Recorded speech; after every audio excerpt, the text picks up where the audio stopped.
মাত্র 200 টাকা খরচ করে টাঙ্গুয়ার হাওর থেকে দুজনে মিলে ঘুরে আসলাম। কি আমার কথা বুঝতে পারতেছেন না? দাঁড়ান, একটু পরেই আপনাদেরকে বুঝিয়ে বলছি। সো হ্যালো এভরিওয়ান, আসসালামু আলাইকুম। দেশ এবং দেশের বাইরে যে যেখান থেকে আমার ভিডিওটি দেখছেন, আশা করছি আল্লাহর অশেষ রহমতে আপনারা সবাই খুব ভালো আছেন। আমরাও আলহামদুলিল্লাহ খুব ভালো আছি। বেশ কিছুদিন যাবৎ আপনাদের ভাইয়াকে বলতেছিলাম যে আমার টাঙ্গুয়ার হাওরে ঘুরতে যেতে ইচ্ছা করছে। তো সে হঠাৎ করে আমাকে শুক্রবারে বলল যে চলো তোমাকে আজকে টাঙ্গুয়ার হাওর থেকে ঘুরিয়ে নিয়ে আসবো, তাও আবার অল্প টাকায়। তো আমি তো তার কথা শুনে অবাক হয়ে গেলাম। তো দেখেন, দুইজনে মিলে বের হয়ে পড়েছি। আর টাঙ্গুয়ার হাওরটা কিন্তু আমাদের ঢাকায় চলে এসেছে। মানে আপনারা বুঝতেই পারছেন যে শুক্রবারে ঢাকার অবস্থা কেমন ছিল।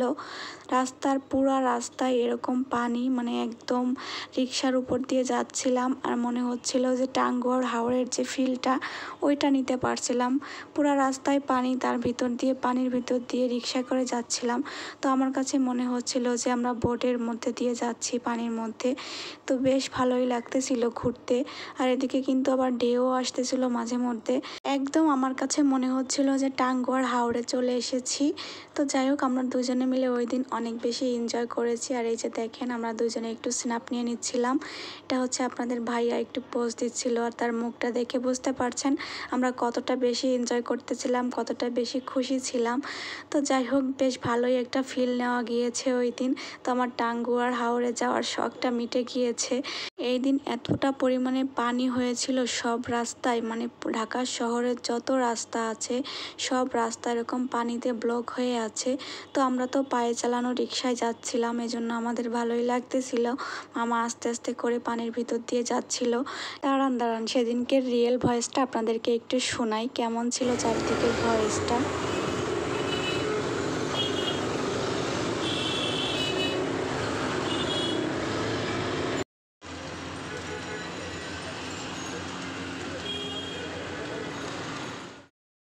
তো এদিকে হচ্ছে আবার একটু ঘুরতে ঘুরতে চলে আসলাম ফলের দোকানে। বাসার জন্য আপনাদের ভাইয়া কিছু ফল নেবে এখান থেকে। বাসায় হচ্ছে আম শেষ হয়ে গেছে। তো আপনাদের ভাইয়া বলল যেহেতু বাইরে বের হয়েছি, তো এখান থেকে আম নিয়ে যাই। তো এই ফলের দোকানে কিন্তু অনেক ধরনের ফল ছিল। আর যেহেতু এখন আমের সিজন চলছে, এই জন্য হচ্ছে আপনাদের ভাইয়া এখান থেকে আম নিয়ে নিল। সে হচ্ছে এখান থেকে বেছে বেছে আম নিচ্ছিল।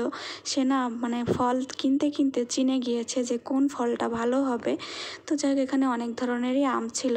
তো এখান থেকে আমরা আম নিয়ে আবারও বের হয়ে পড়লাম। আর দেখেন আমাদের ভাগ্যটা কত ভালো, ওই সময় কিন্তু মানে বাসায় যখন ব্যাক করতেছিলাম তখন হঠাৎ করে বৃষ্টি নেমে গিয়েছে।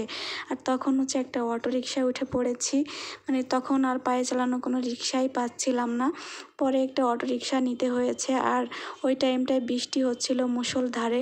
এত ভালো লাগতেছিল। পরে হচ্ছে দুজনে মিলে বৃষ্টিতে ভিজে তারপরে হচ্ছে বাসায় চলে আসছি। তো আজকের ভিডিওটা এই পর্যন্তই। Thank you so much for watching.